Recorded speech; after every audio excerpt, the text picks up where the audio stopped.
Okay, so we just discussed the orbital AMM, which handles more passive liquidity provision and automated price discovery, but certain institutional participants, especially the kind managing real asset portfolios, they also want deterministic execution. And so they basically just want to place a limit order at a specific price, know exactly what they're getting, and that's basically what this Exchange Pro order book is for. This is basically a fully on chain, compliance aware order book for these restricted securities. I want to really emphasize the on chain part because most platforms that claim to offer security token trading are actually running a centralized matching engine with maybe on chain settlement, perhaps. I mean, that's fine. But it means you're trusting the operator to match fairly, not front run, and to maintain order priority, PFOF, all these fun things, and you're really kind of at their mercy. So instead of just continuing on with that same sort of process or inefficiency, I made the decision really early on that the exchange layer should be totally verifiable, completely auditable, and entirely on chain. So every order placement, every cancellation, every fill is an on chain transaction in this case. So basically, when a participant places a limit order, if you whichever you place a limit order. So say I want to sell, I don't know, 100 of these tokens for, let's say, uh, point 0.2 ether. Sure. Basically, what happens is we would approve the initial token for you're basically granting this order book exchange the ability to spend that token that you're basically committing on your behalf, and then you place the sell order, which again is another transaction, and then now the order is created, so you basically have to wait for someone to come along and essentially match that order. So you're basically just setting that you're putting an order out that you want to, sell this token for this amount of ETH. So if someone has that amount of ETH and wants your token, they will essentially, match that order, and then I can't fill my own order, but yeah, we basically, um, let me think. So now, how does this relate to registered securities? So on the buy side, when a buyer places a matching order or a market order that crosses the spread, the matching logic runs on chain. So basically, with restricted securities, before a match can execute, the contract runs a bilateral compliance check.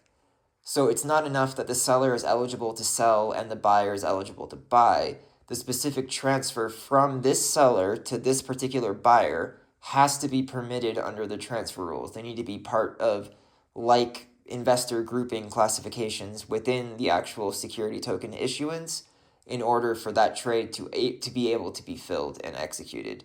So when a match does execute, again, like the orbital AMM, it's atomic. So the transfer restriction rules fires. The payment token moves in one direction, and the trade is recorded with full compliance metadata, audit trails, and basically you know who the counterparties were, what exemption was applied, what the lockup or vesting period was at the time of execution. This basically creates the necessary audit trail that it's basically what transfer agents and compliance officers really need, and that's what prevents a lot of these sort of trading facilities to exist for registered securities. But the beauty of this is they're not just getting a CSV export from some centralized database. This is fully verifiable on chain via whatever public explorer you want to look at, and they're independently verifiable by any auditor, regulator, whoever wants to check, doesn't matter. It's all on chain. So there's no like having to trust my word, anyone's word, it doesn't matter. It's on chain, every part of it. So a question you may have is why would you have both an AMM and an order book in the same application? Isn't that kind of redundant?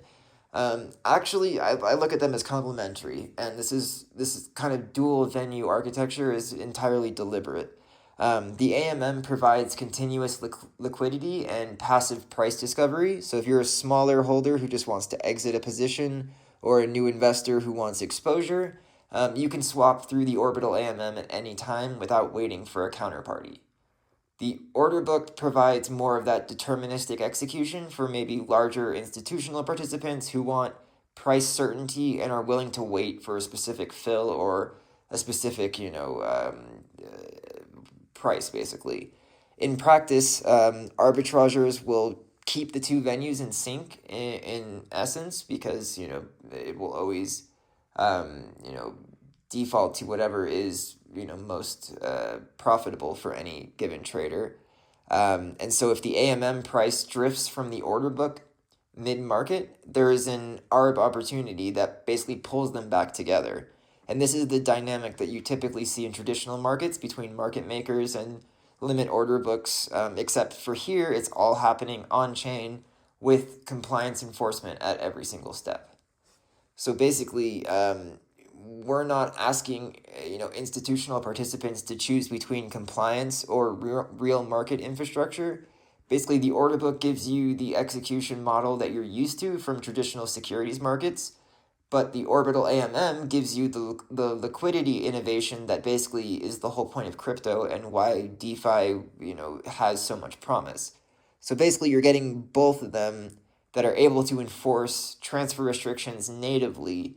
So compliance isn't some layer that's basically bolted on top of this. It's like native. It's structural to the entire exchange, basically. So you literally, it's impossible to execute a non-compliant trade on this platform. The smart contracts just will not allow it. So you really can't mess up.